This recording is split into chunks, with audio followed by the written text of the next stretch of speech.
to a couple videos already today by the Amazing Atheist and Sarah6.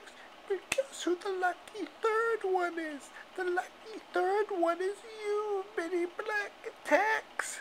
You are him. You're the lucky one now. You see, I'm looking at a lot of guys with beards, and I'm trying to get off to them. You know, the guys, they look sexy in their beards, and I want to know how you keep your beard up. I already asked the Amazing Atheist how he maintains his beard, but I want to know you.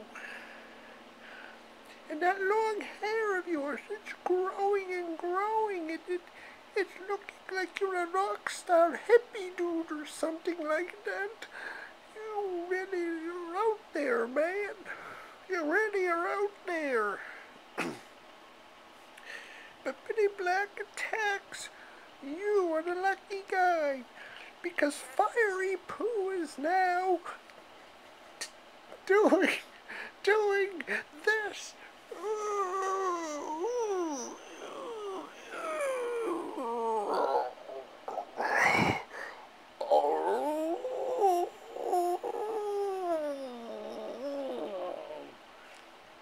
Okay, Bitty Black Attacks, please do a video response or do whatever you want to do. But I got to tell you, you're a sexy beast. Ooh. Talk to you later.